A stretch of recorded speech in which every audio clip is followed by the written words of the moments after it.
We can't be there, but Chris Brown can and is. Bills Insider from BuffaloBills.com on the sidelines and minicamp day number 2, joining us from right outside the Pro Sports Training Center on a beautiful day. Chris, it's a great day out there. Sorry we had to leave. I would love to be out there with you today. I mean, you were making an emphatic point when we were talking a minute ago about how much you can get if you watch practice, if you pay attention. It's not just wasted time out there for those spectators on the sidelines unless they want to waste time, right? Start to finish, you can get a lot out here. So, if you're interested in knowing what is going on out here, or it's your job to do so, it's a pretty good idea to watch from the beginning to the end. What's your favorite? What's your favorite period in practice, Brownie? I always like team. I like team. I think you can get a lot out of that. But I will say this: individual position drills are underrated. In terms of paying attention to those. And for fans that'll be going out to training camp this summer, some of the positions that are probably most worth paying attention to when they break off into those position groups is probably defensive backs and wide receivers. You know, you want to look at some undrafted kids and feel or get a sense as to whether or not they've got the stuff to make it in the league. You watch some cone drills with some DBs, you learn pretty fast who's got the feet to play in this league and who doesn't. So if you know what to look for, some of those individual position drills can be very telling. I still remember to this day, first day of training camp, I'm watching a former 6th-round pick, Kerry Harris, who was a defensive back out of USC for the Bills, probably mid-2000s draft pick. I'm watching him, and he can't pick him up and put him down fast enough. I mean, it is in stark contrast to everybody else. Now, he made the roster because he was a draft choice, but 2 years later, he's out of the league. And I knew day one of training camp, watching that guy going through cone drills, he was not going to be able to keep up with people at this level. You know what I noticed, Chris, especially when we get to training camp, what you say is absolutely correct, but I also like watching the O-line, D-line drills, and I pick up a lot from that. You know, who's got the quick hands, who's got quick feet, who they're having trouble blocking. I get a lot out of watching those individual drills. Yeah, I would agree with that. You asked me for my favorite, so I just gave them to you. I got you. I mean, it's not necessarily my favorite thing, but yes, you can get a lot out of it. Hey, what are you going to notice? What are you going to go to first? What's the first position group today you're going to look at? Well, it's the daily check-in with the line, because with all the injuries and the shuffling going on there, it's just a constant update type thing where things are seemingly changing each and every day. And it looks like we've got another change here because I don't see Ty and Secchi anywhere on the field. The non-participants among the offensive linemen on the whole have been in attendance. The only exception yesterday was Jeremiah Searles, who suffered a lower body injury. We didn't get the full diagnosis of the exact nature of the injury. So it would make sense that he would not be a guy standing around out here with a lower body injury, standing on whatever's bothering him. But the other guys on the whole have been here. And today we've got Ike Butker, John Feliciano, and Quentin Spain in red non-contact jerseys, as well as Russell Bodine. But Secchi is not out here at all. And he was here watching yesterday. So I don't think it's anything major or noteworthy in terms of being headline news, just an observation here. And then when they lined up in the original situation thing that Coach McDermott puts them through at the start of every practice, even before stretch, the line was changed a little bit. Spencer Long was back up with the first group at left guard.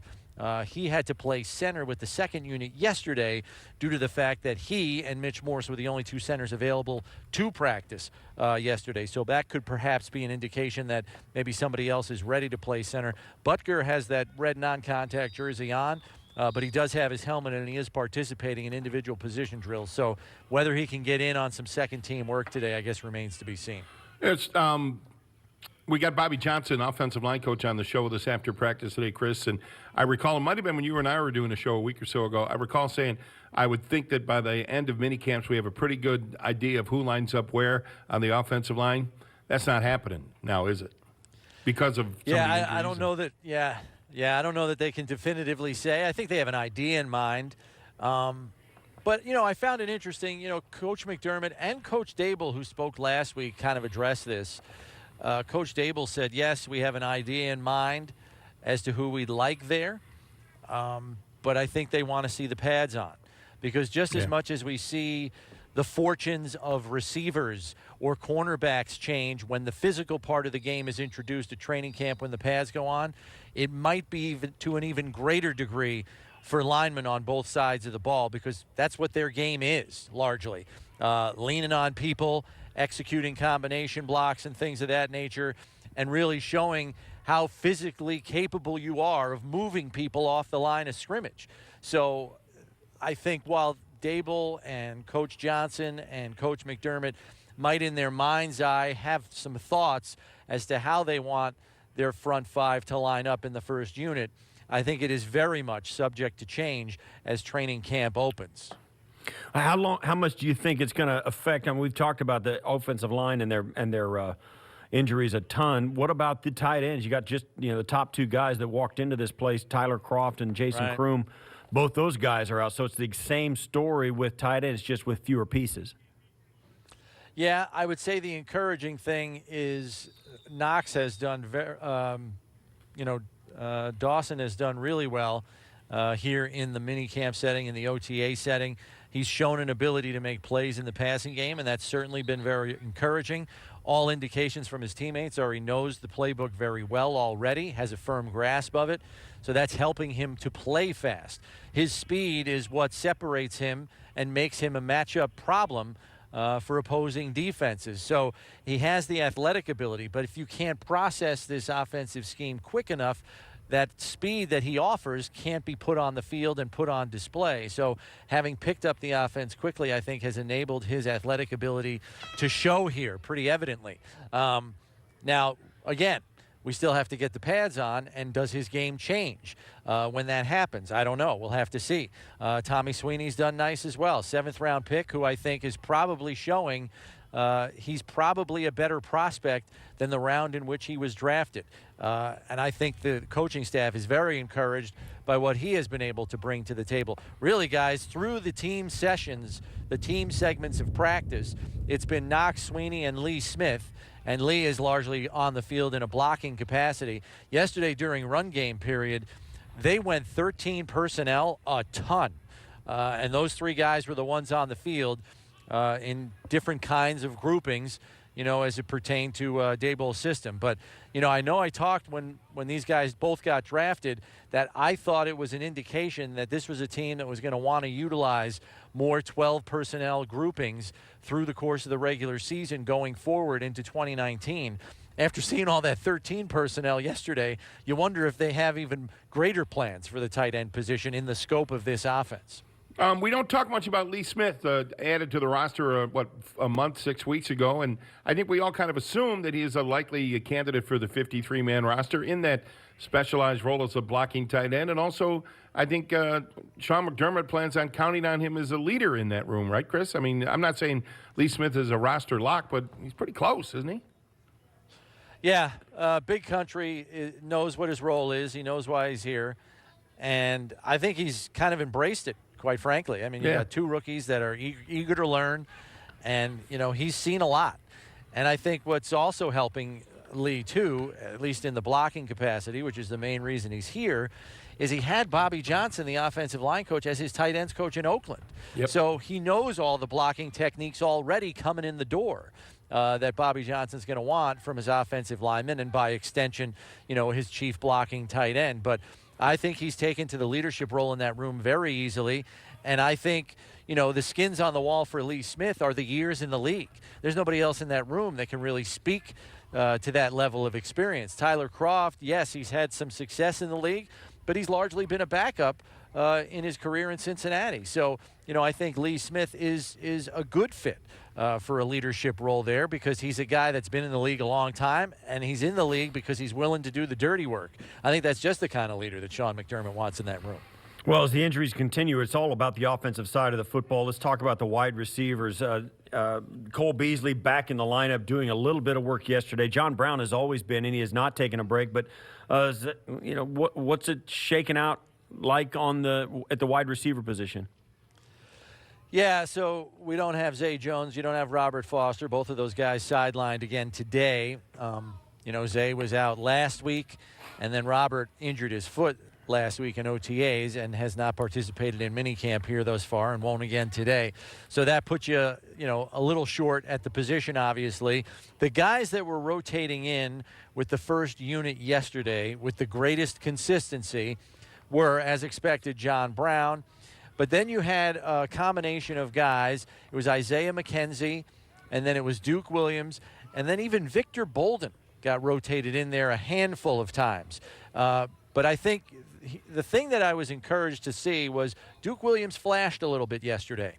And so I think there's been a steady progression, not a rapid one, but a steady incremental progression by Duke Williams in terms of picking up the scheme, getting on the same page with the quarterbacks.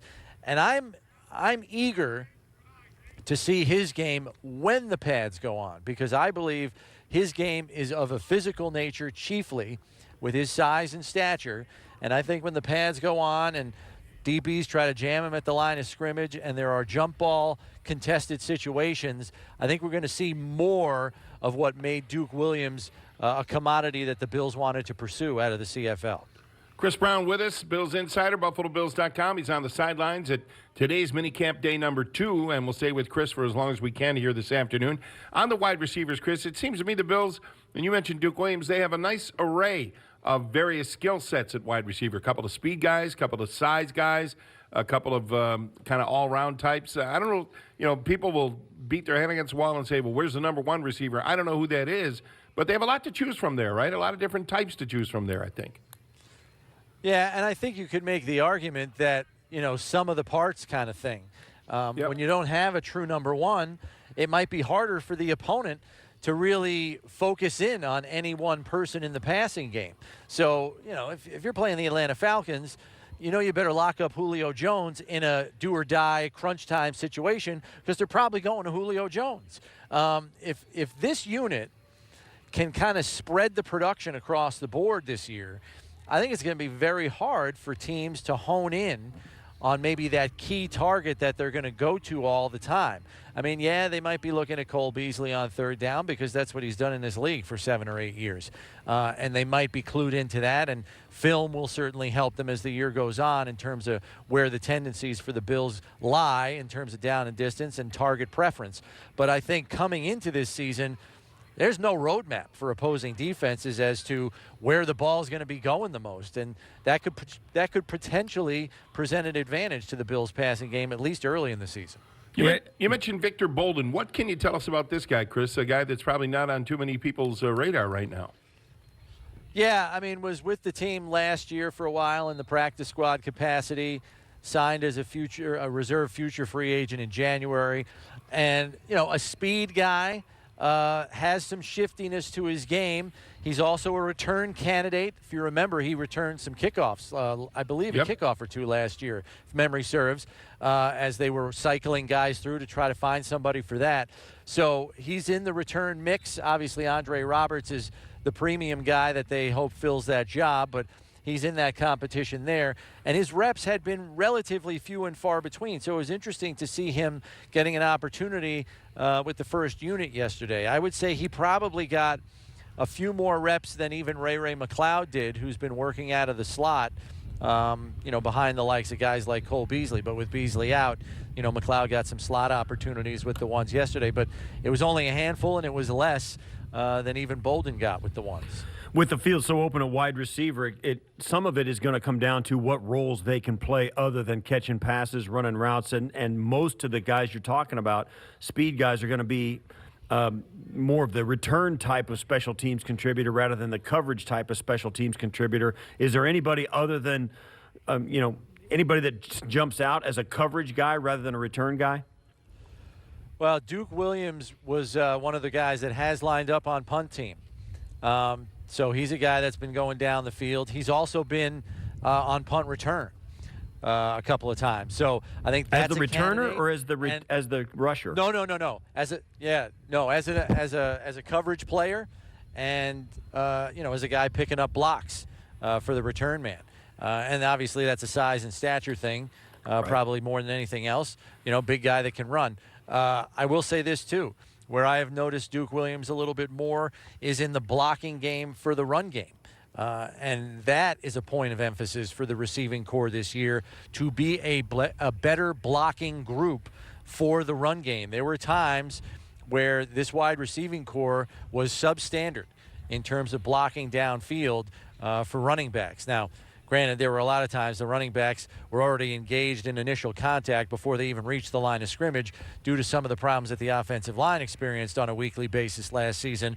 But when they did get out of the gate and get to the second level, I know Coach McDermott wasn't completely satisfied with the downfield blocking by receivers. So that has been a point of emphasis that I think will take another step, again, when the pads go on in training camp.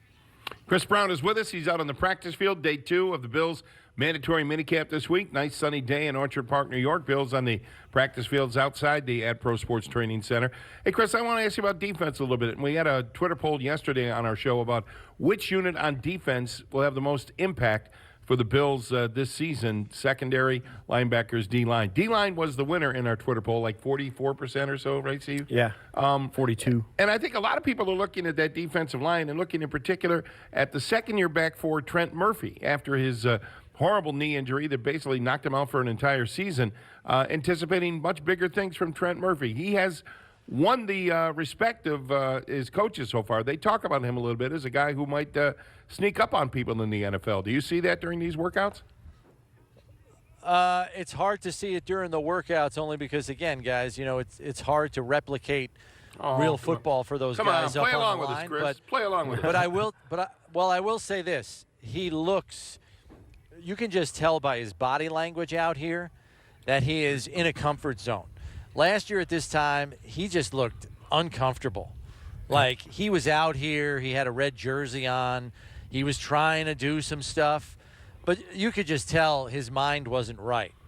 And I think that's why Coach McDermott's comment about Trent Murphy when he was asked about him at yesterday's press conference was spot on.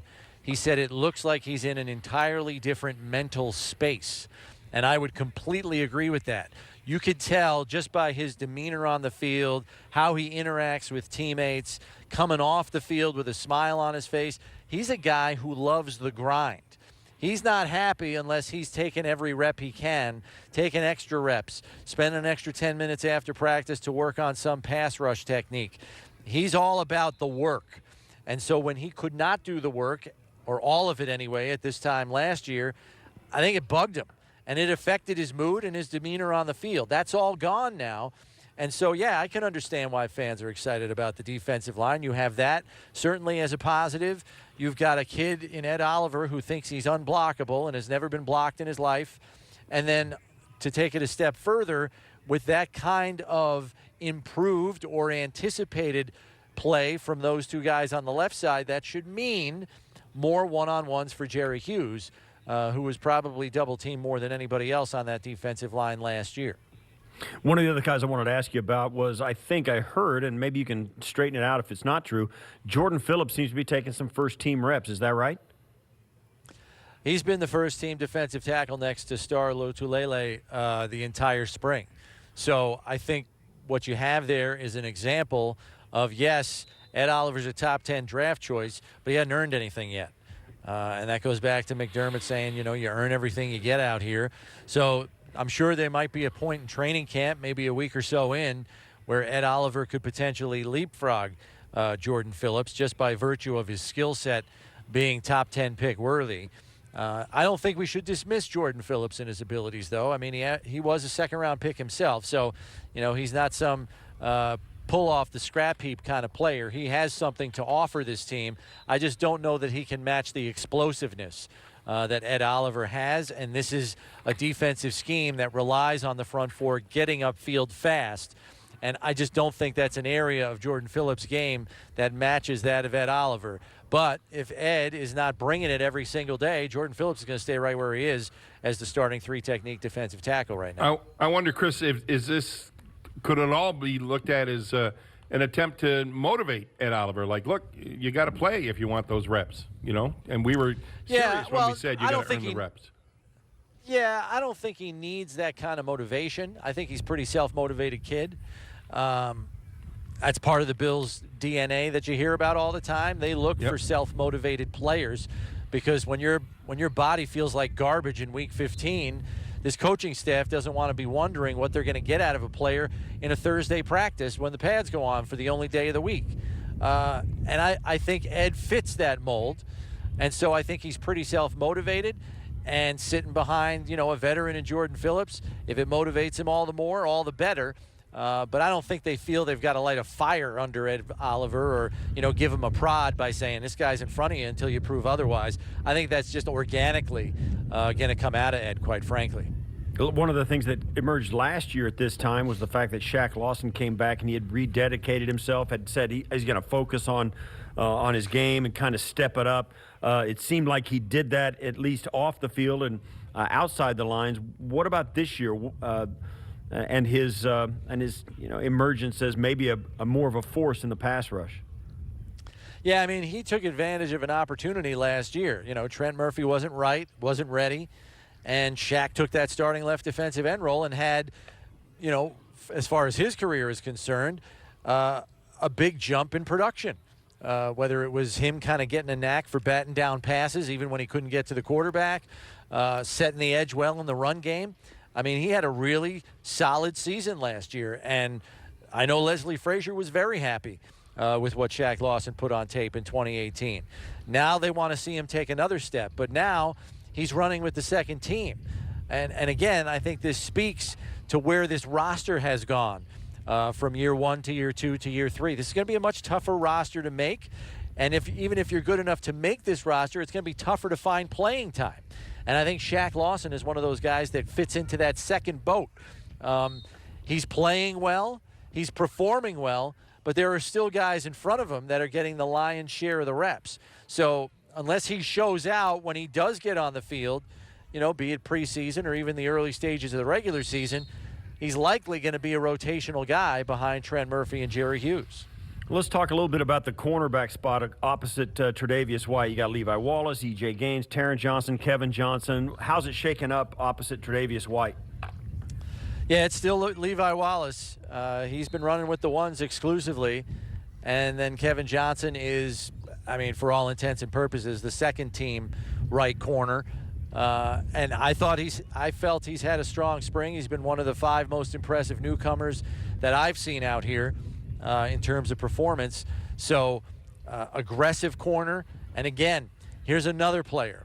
When the pads go on, I think you're going to see the full expanse of Kevin Johnson's game. He's known as a physical corner, not afraid to come up and label people.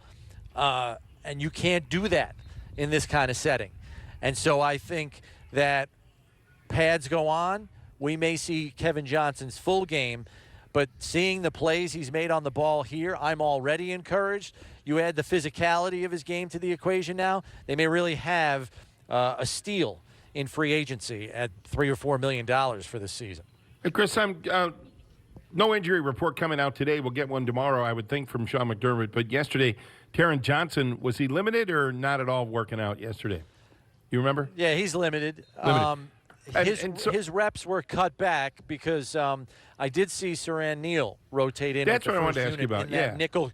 That nickel corner role. So he rotated in there a little bit, but Johnson did come in with the first unit as well.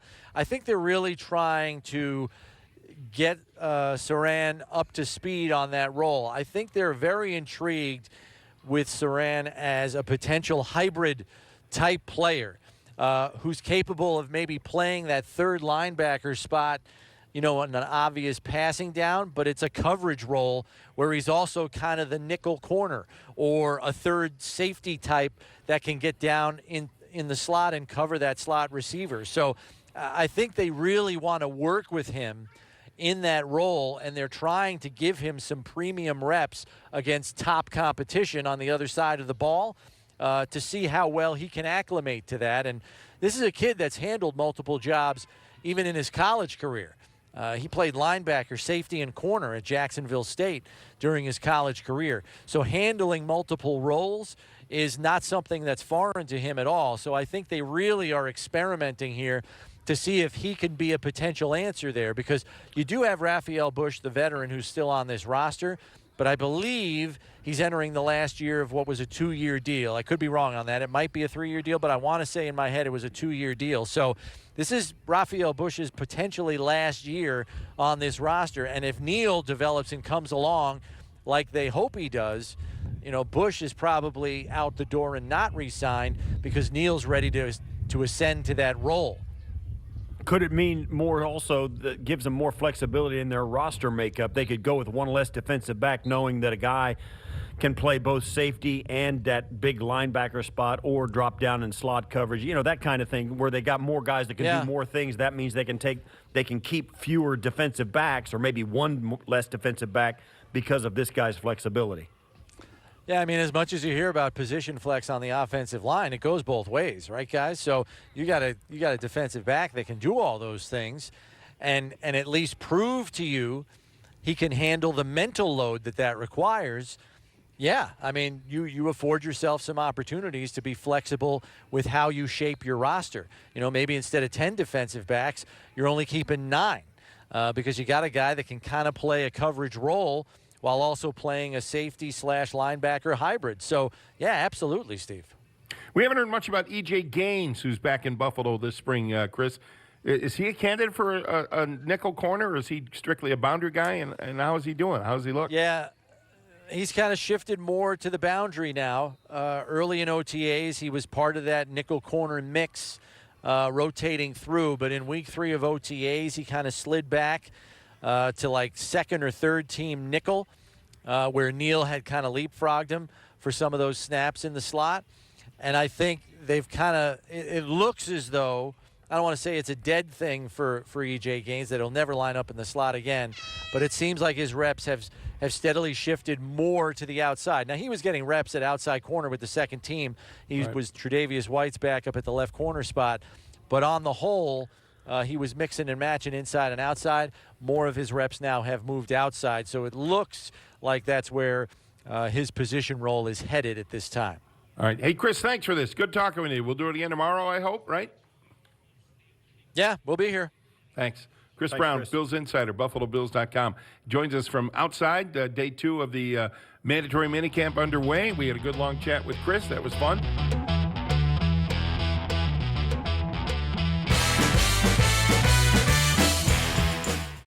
What's up, guys? Josh Allen here. To watch more, click here. To subscribe, click here.